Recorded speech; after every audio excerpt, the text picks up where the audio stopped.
Hi అండి. ఇప్పుడు కమ్మనైన రొయ్యల సూపు పెట్టుకుందాము.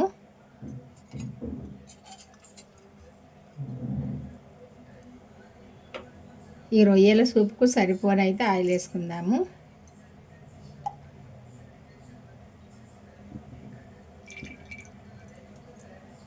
సరిపోద్ది 2 స్పూన్లు వేసిన.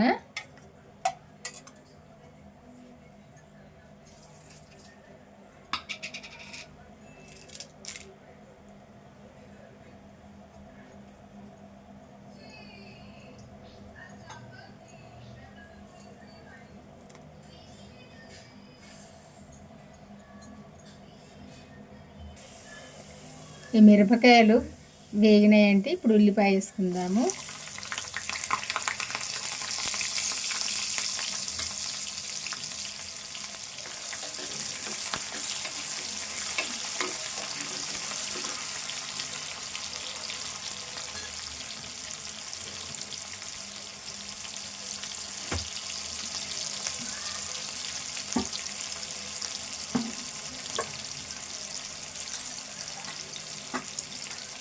పసుపు వేసుకుందాము.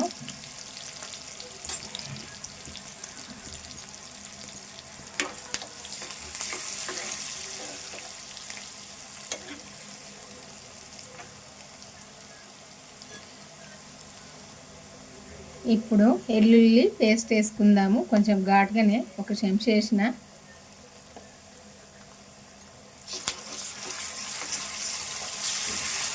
ఇది కూడా వేగాలి.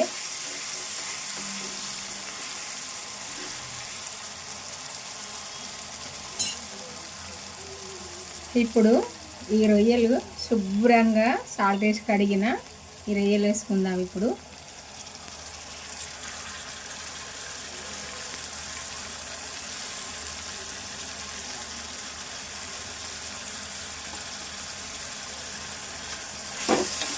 ఇవి వేయించుకోవాలి కొద్దిసేపు.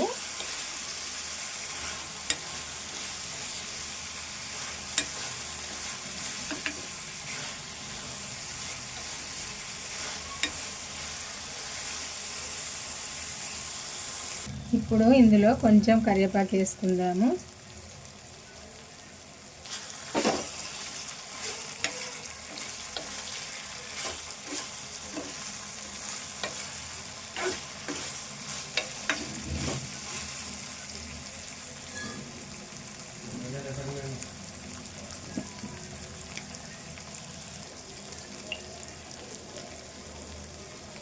సాల్ట్ వేసుకుందాము. ఒక చెంచా వేసిన.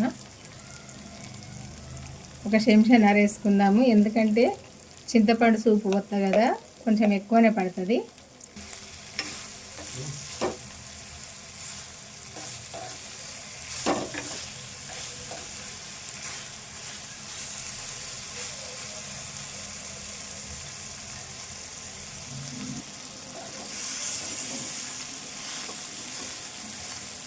ఈ రొయ్యలన్నీ ఇట్లా వేగాలి.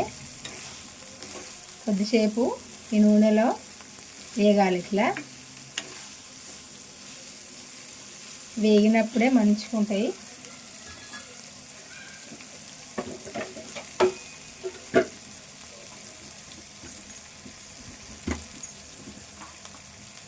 ఇప్పుడు ఇందులో కారం వేసుకుందాము. నేను పచ్చిమిర్చి అయితే వేయలే కదా, ఎండు కారం వేస్తున్నా కాబట్టి కారం వేసుకుందాము. ఒక చెంచా వేసిన సరిపోద్ది. కొద్దిగానే కదా నేను వండేది, సరిపోద్ది. ఒక చెంచా వేసిన.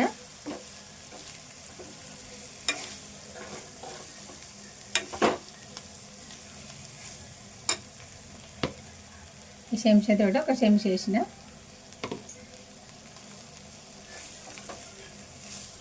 ఈ కారంతో కూడా ఇవన్నీ వేపుకోవాలి. ఉప్పు కారం ఇవన్నీ కొద్దిసేపు వేపితేనే ఈ రొయ్యలకు పడుతుంది, మంచిగా ఉంటుంది. ఇప్పుడు చింతపండు సూపు పోసుకోవాలి. ఇట్లా వేగినాక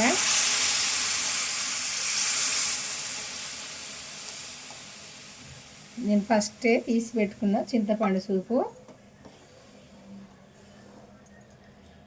ఒక మీడియం సైజు ఉల్లిపాయ అంత చింతపండు తీసుకొని ఇది నానబెట్టి సూపు తీసిన. నేను ఈ వండే రొయ్యలు ఒక చెటాకు రొయ్యలకు సరిపోద్ది. ఇప్పుడు కొంచెము మెంతులు జీలకర్ర పొడి వేయింపి పట్టింది ఇది.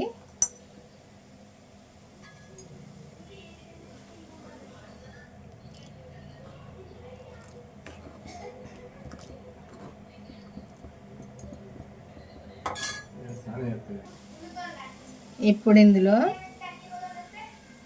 ఏంపిన ధనియాల పొడి వేయాలి. ఈ ధనియాల పొడిలో లవంగాలు, యాలకులు, మిరియాలు అయితే కంపల్సరీ వేసుకోవాలి.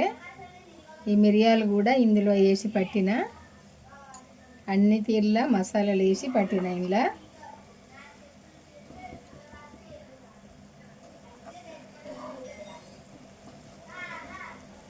ఈ రొయ్యల సూపు మీలో ఎందరికి ఇష్టమో కామెంట్ చేయండి. నాకైతే ఇది చాలా ఇష్టము. అందరూ తినరేమో అనుకుంటాను నేను, కానీ చాలామంది అయితే తింటారు సూపు ఈ రొయ్యలు. ఎందుకంటే కమ్మగా ఉంటుంది కాబట్టి తింటారు. కొంచెం వేసుకుంటే మనము ఈ గరిటె వేసుకుంటే మనం సరిపోని అన్నం తినచ్చు. అంత కమ్మగా, అంత టేస్ట్గా, అంత మంచిగా ఉంటుంది. ఇదైతే